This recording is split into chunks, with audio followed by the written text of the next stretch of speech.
My name is Johan van Parys. I'm the Director of Liturgy at the Basilica of St. Mary in Minneapolis.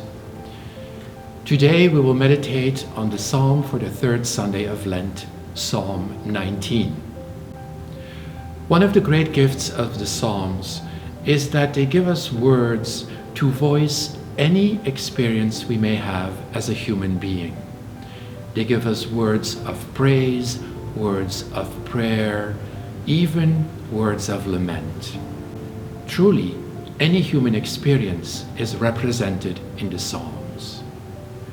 Now, the Psalms not only affirm us, the Psalms also challenge us. Just imagine on a given Sunday you go to church and you are in a great place, happy, ready to give thanks to God. Except on that particular Sunday, the psalm used is a psalm of lament. Obviously, this particular psalm does not give voice to your own experience, but it does give voice to the experience maybe of the person sitting next to you, or to the person who lives under the bridge.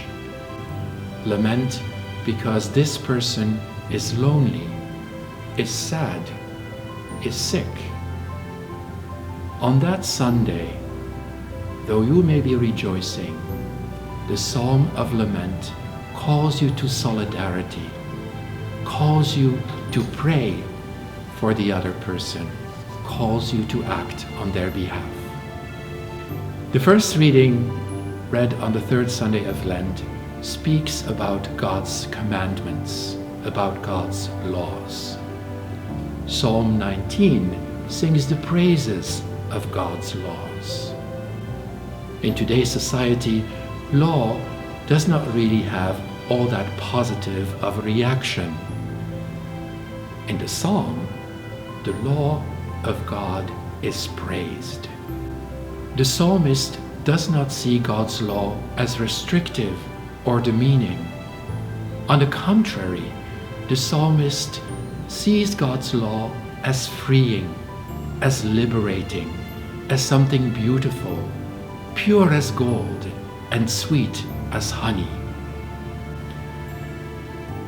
The law of the Lord are directives to live a full and divinely inspired life. The laws exist, like the Psalms, to mold us into that person God wants us to be.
You